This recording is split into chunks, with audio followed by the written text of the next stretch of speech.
Love, it is not a golden cage.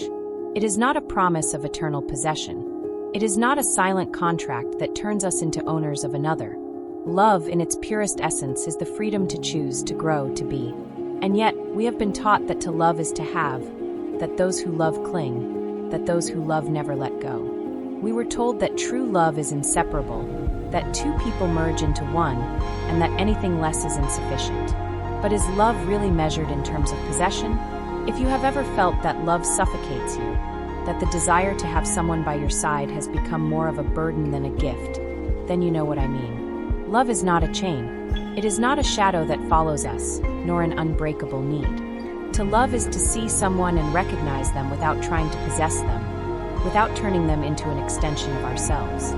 It is an act of courage to allow the person we love to be who they truly are, without molding them to our convenience. Love is not about holding on, but about sharing. It is not about fear, but about trust. It is not a refuge where we hide from loneliness, but a space where we can grow without fear of losing the other. Because true love does not fear distance or change.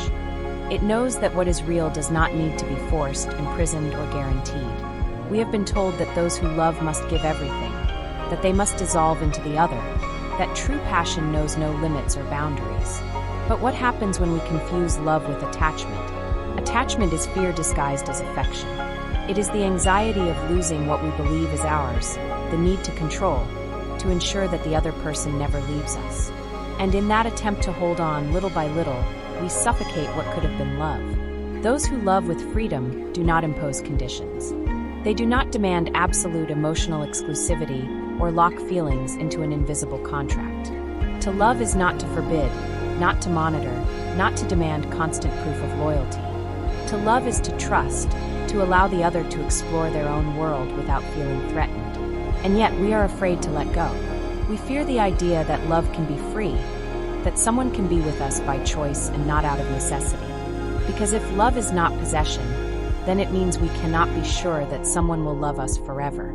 But the truth is, we can never guarantee that, no matter how many invisible chains we try to place. When we try to possess love, we destroy it. Love only survives in freedom. If you love someone, let them be. Let them grow, explore, and make mistakes. And if, in that process, they choose to stay by your side, it will be out of love, not obligation. To love is not to imprison. It is not to claim. It is not to take as our own what was never ours to begin with. To love is to see the other as a complete being, not as a half that completes us. It is to love with open hands, without fear that the wind will carry them away, because what stays by choice is far more valuable than what is held onto out of fear.